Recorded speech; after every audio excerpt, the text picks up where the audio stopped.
Hey Chargers! There's a fundraiser for Shaping Young Minds at Chipotle from 5 to 9 p.m. on May 11th on Lindero Canyon Road. Chipotle will donate 33% of your purchase to the foundation. Just mention that you are supporting the Shaping Young Minds Foundation to the cashier. The foundation donates 100% of that money to rural areas in Nepal to support children going to school. Guys, prom is this week. We know you're all busy with IB and AP tests, but get hyped because it's going to be a fun weekend.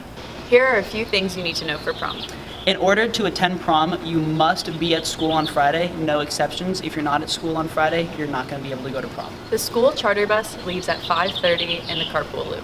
For parking, you enter on 39th and Figueroa, and you park in the Science Center / African American Museum parking lot, and then you walk to Wallace Annenberg. And the school charter bus leaves at 5:30 in the carpool loop. Check-in is from 6:30 to 9:30 p.m. If you come after 9:30, you will not be let in prom, and the actual dance is from 7 to 11 p.m. Do you want to perform your music or a graduation speech this year at our graduation? Applications to participate are due in the counseling office on May 9th at 3 p.m. Applications are found on your student email. Auditions are Friday, May 17th or May 24th at support in J3 for musicians. For audition speeches, they are Monday, May 20th and Wednesday, May 22nd in A1, but you need to check at the counseling office first.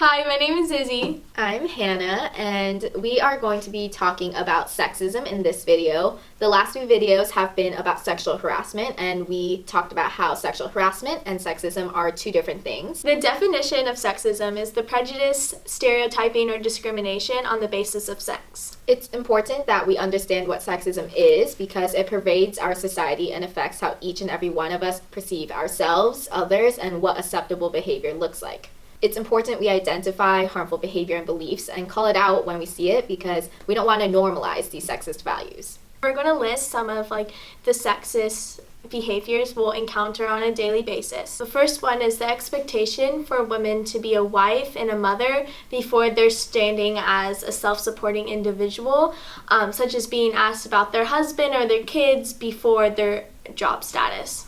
The difference in how daughters and sons are raised. Daughters are limited in the activities that they're allowed to do, whereas boys are encouraged, and when they do those things, it's perfectly fine. Female teens having sex is viewed as something to be ashamed of, whereas male teens are kind of praised for having sex. The expectation for women to be both natural and perfect at the same time, like you're wearing too much makeup, guys don't like that, as if the worth of how they look is based on how much they can attract a boy or a man.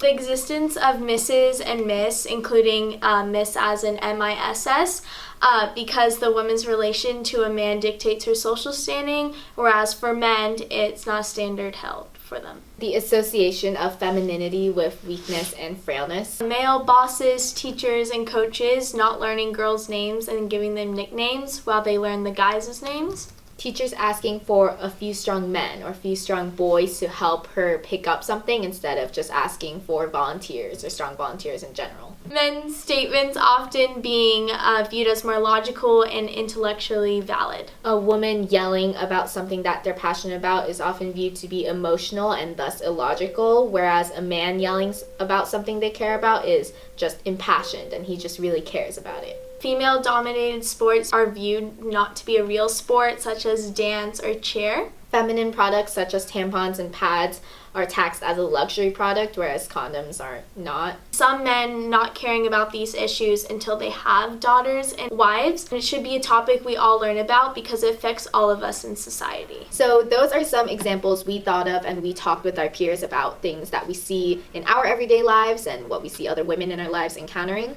But that is not it at all. Sexism is a huge topic and we couldn't ever possibly cover all of it. Those are just a few examples to get your mind around what it can look like. The way we perceive gender does and will affect all of our lives. It affects all genders, and with these examples it may seem like we're only talking about women who are negatively affected, but that's not the truth. In our next video we'll be going into more detail about this. But to sum up this introduction on sexism, it's just such a big issue. Recognizing that our societal values often revolve around harmful gender stereotypes and roles is important in changing those sexist values for a better future. Thanks for tuning in and join us next time.